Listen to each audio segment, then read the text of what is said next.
And what Susanna says, I've had good success with AJ's program and I'm down 30 pounds with 30 to go. Unfortunately, I'm completely off the rails at the moment and I'm having a hard time finding the motivation to eat right and take care of my health. Why do I just not care sometimes? How can I get myself out of the pleasure trap and rekindle this flame? And I think anybody that has ever struggled in any way with either food addiction or weight or both can relate to this question, at least at some point in their life. So you certainly don't have to feel alone in that. And I'm going to weigh in with my 2 cents, and this might not pertain to you, but one of the things I think happens is, excuse my language, you get a case of the fuckets. And I think that the pleasure trap in some people messes with your brain so much that I think the pleasure trap can cause us to lose all motivation. I really do, because part of it is those chemicals that we get when we get into these pleasure trappy foods, the fat, the sugar, and the salt, they do affect our brain chemistry. And the reason I say that is because I'm right off the heels of a 90-minute interview I did with a lady that some people consider the world's leading expert in food addiction, Joan Iflin.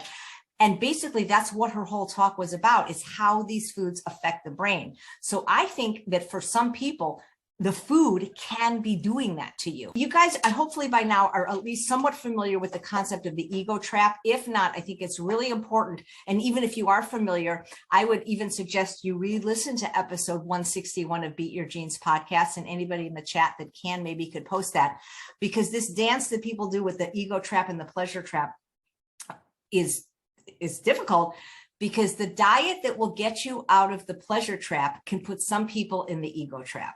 And that's the thing. And so in other words, what's the answer? You got to eat clean enough. And that's going to be different from different people. And this is why I think it's so difficult, because like when people go to a weighing and measuring program, which I always see them at some point, like at some point, the weighing and measuring program stops working, because of course it's going to stop working, because you can't live on that little food. You know, if you think about all the weighing and measuring programs out there, at least almost all of them, they give the same amount of food to everybody, whether you're, I remember I had gotten 2 clients on the same day from the exact same weighing and measuring program. One was a girl who was 4'11" and one was a volleyball player. She was 6'4". They were given the exact same food plan. Now, irrespective of weight, how can that be possible that 2 people that are 1.5 feet difference in height be given the exact same amount of food? But anyway, what was my point I was trying to make? Those programs ultimately will fail for most people, because you can't do it consistently. But what we're learning now is that restricting food causes you to seek more food. I mean, it makes sense from an evolutionary perspective, and that's why, people gorged and feasted. But what they were feasting on when they feasted was whole natural food, which is a lot different than the pleasure trap food that people are getting to today. But what Dr. Iflin was saying yesterday is that restriction wakes up that food seeking part of the brain. And that's why, has anybody ever met anybody that struggled with bulimia or binge eating that had never, ever dieted a day in their life? No. And I know that from Dr. Sean Geisinger, who I interviewed today, the anorexia expert. Binging is the treatment of anorexia. When you think about it, you're starving. And so while people are going to be different, people are going to vary in the response to how susceptible they are to these pleasure trap foods.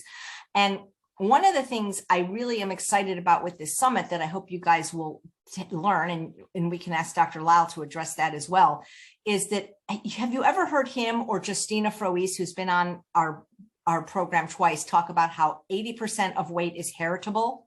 80% of weight is heritable. So that means 80%, whatever you weigh right now, 80% of it's not your fault. You're going to weigh that no matter what. And if we took every single person on this broadcast and locked us all up in a suite at True North and fed us the exact same food for 60, 90 days, even a year, guess what? Some people are going to be thinner and some people are going to be heavier. That's called genetics. And if you are heavier than you want to be, you're probably not going to be a size 0. And one of the things Dr. Geisinger talked about is that only 5% of the population is truly model thin without doing anything about it. So in other words, we have these unrealistic expectations of body types.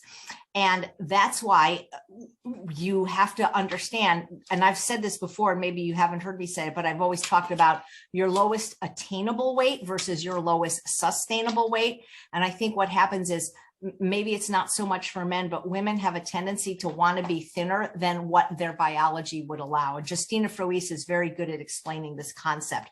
And so one of the things I suggest to people like Susanna right now that are kind of stuck in the pleasure trap, and I've always said this to people, you want to eat clean enough that your arteries are clean, and then your weight is another matter. But see, I look at it now more from a health standpoint than a weight standpoint. And I do believe that when people eat the foods that get them healthy, their weight is not as much of an issue.